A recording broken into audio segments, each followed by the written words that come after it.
Okay, we're back out here on Lake Huron. We got another battery. Again, I've checked hover, no TAMs, maintenance, all that stuff. So 10-mile visibility, we're good to go.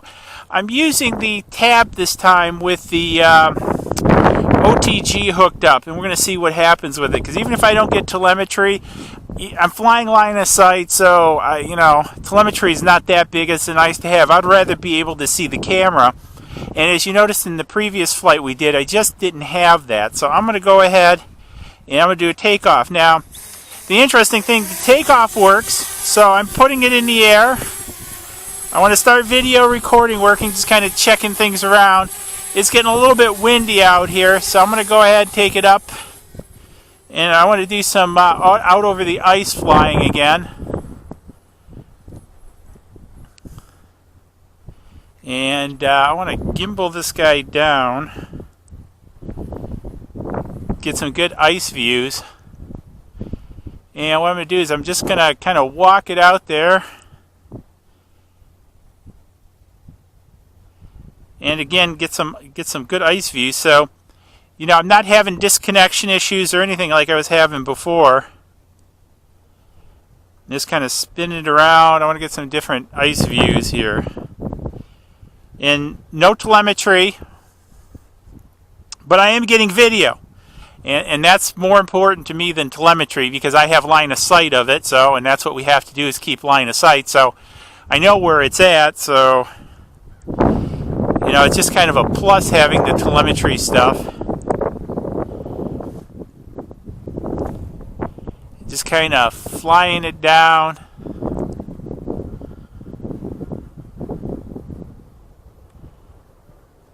Look at that ice. I tell you, the ice just amazes me how all this is built up like this. Just doing some ice flights. And just kind of taking it out. And I'm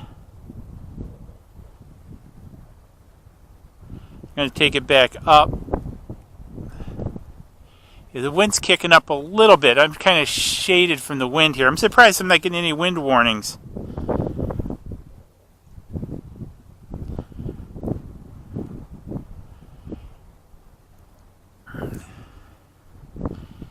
So let's go ahead and let's take it back out this way.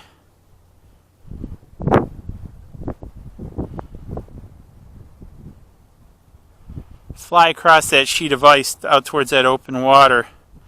Trying to get some shade here a little bit so I can see the screen a little bit better. We'll head out to the buoy and circle back. And so we're just taking it out there. But the one thing I don't, well, I probably should knock on wood. Check that view out, man. That is just wild. Look at that.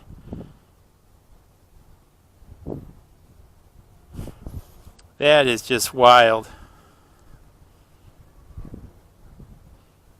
So I want to take it up a little bit more. Just kind of flying it up the ice. And I'm out straight out there.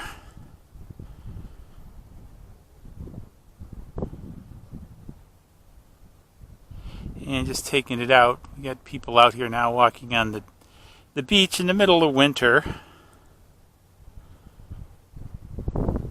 So now I'm getting the high wind velocity warnings as I'm getting out there. I am going to take it up a little bit more, just so the wind doesn't push it into the water. And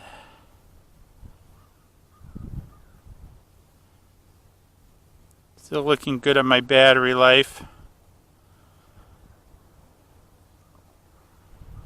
And what I'm going to do is I'm going to spin this back around and bring this in back towards me. Since I have a winter beach goer, I'm going to bring it in back towards Up Lake. Hopefully they'll depart before I come back in. But check that out. That is just amazing views of the lake and the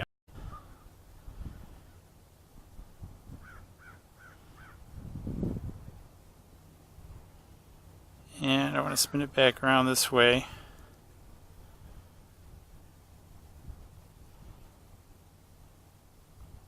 But look at that ice underneath it, and how it's kind of hypnotic, how it's kind of moving.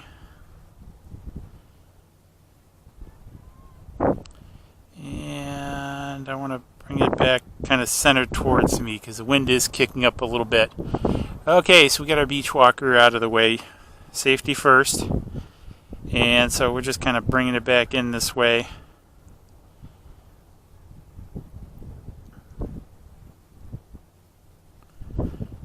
And what I want to do is get some of the ice out of the way again.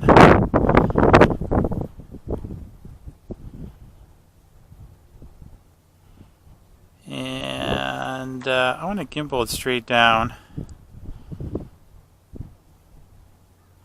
That's a neat picture.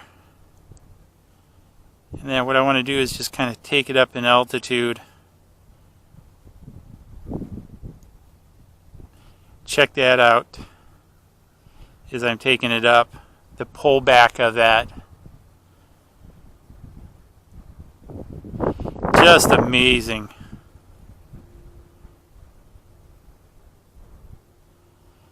As I'm lifting it up, just making sure everything's clear height-wise and everything. So that's just beautiful. So check this spin. This one's for you, Norbert. I haven't heard from you in a while, buddy. You doing okay? So we'll give you a little bit of ice yaw party. So this is the Siberian yaw party for you, Norbert. And I'm going to lift the camera back up so I can kind of get my position back to the beach so I know which way I'm pointing. And I'm up there a ways, so I'm going to bring it back down a little bit.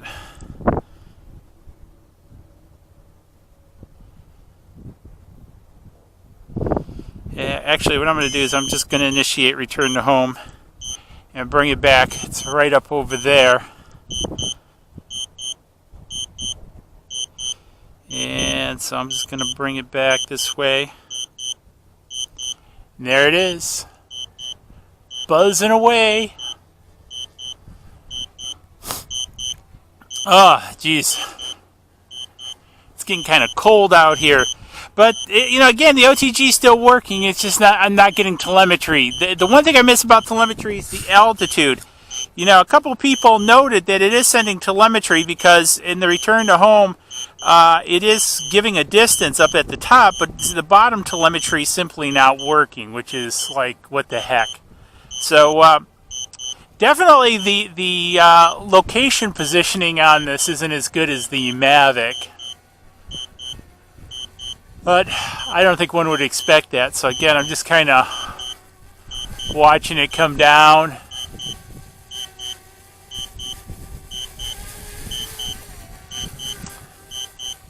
And let's bring it back a little bit.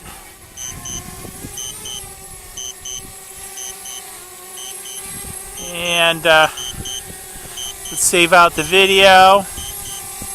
Don't want to lose the ice video. And let's pop it down. Okay, so that's a little bit better. That's a little bit better. I can deal with the loss of telemetry over that just, you know, continual loss of signal and disconnect. So I'm going to keep flying with the OTG cable. Again, you got to fly line of sight anyway, so it's nice having the telemetry, but it's not that big of a killer. I'd rather have a good solid video of what I'm seeing versus that. So I know a couple people recommended doing the downgrade. I did download it. I'm a little bit nervous about showing that because that's really going against a lot of safety principles, I guess. And maybe using the OTG cables going against some of that, but I think this is, I feel, a safer route than trying to you know, downgrade the app. You know, so I'm not opposed to it. If you guys feel comfortable, you know, I guess it's your thing. But since I'm putting this out there, I want to be safe. I want to promote safety in what I'm doing. So that's the main reason I have. So anyways, give it a big thumbs up. Let me know what you're thinking about for lunch. We're out here. We got ice video. What more could you ask for except warm weather? And we'll see you guys in the next video. Cheers.